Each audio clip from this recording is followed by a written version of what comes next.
حسن گلیوں میں رلتا ہے اور قسمت محلوں میں راج کرتی ہے۔ جنوبی پنجاب اور سندھ کے سنگم پر بسا ہوا گاؤں چناب پور کچی مٹی کے گھر، نیم کے درختوں اور بیل گاڑیوں کی آوازوں سے پہچانا جاتا تھا۔ یہ وہ زمانہ تھا جب عورت کی قسمت اس کے نصیب سے زیادہ اس کی شادی سے جانی جاتی تھی اور حسن کو سب سے بڑی دولت سمجھا جاتا تھا۔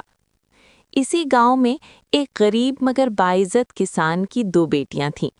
بڑی بیٹی ہنا کو قدرت نے جیسے فرصت سے تراشا ہو۔ صاف رنگ، لمبے بال، تیکھے نین نقش اور آنکھوں میں ایک ایسی چمک کہ دیکھنے والا ٹھہر جائے۔ چھوٹی بیٹی سلمیٰ، سانولی سی سادہ صورت، دبلا پتلا وجود، مگر آنکھوں میں حیا اور لہجے میں ٹھہراؤ۔ گاؤں بھر میں ہنا کے حسن کے چرچے تھے۔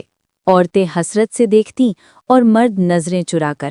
ماں باپ کو یقین تھا کہ ہنا کسی رئیس کے گھر جائے گی اور سلمیٰ شاید قسمت کے سہارے، مگر قسمت نے اپنی الگ ہی بساط بچھا رکھی تھی۔ ایک دن سندھ کے ایک بڑے زمیندار خاندان سے سلمیٰ کے لیے رشتہ آیا۔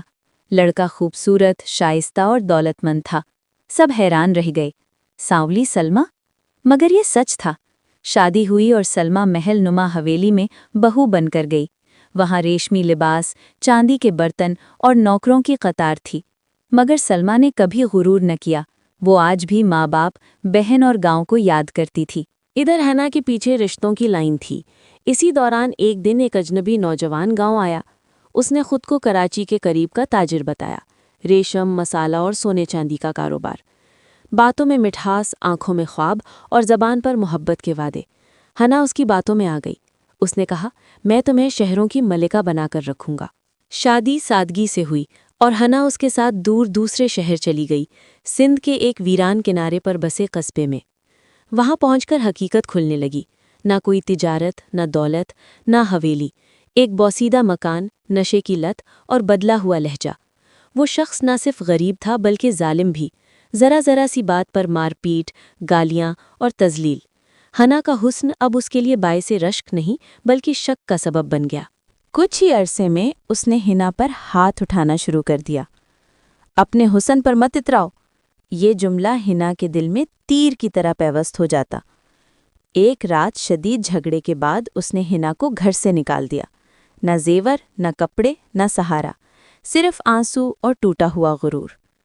ہنا نے کئی دن بھاقے کیے۔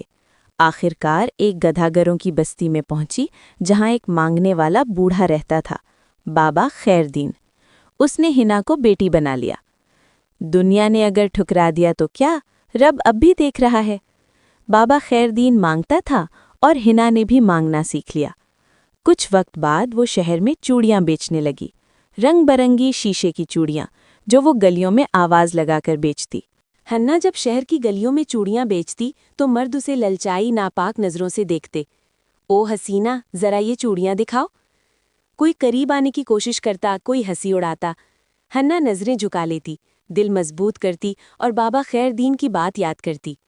بیٹی، عزت نظر میں نہیں، نیت میں ہوتی ہے۔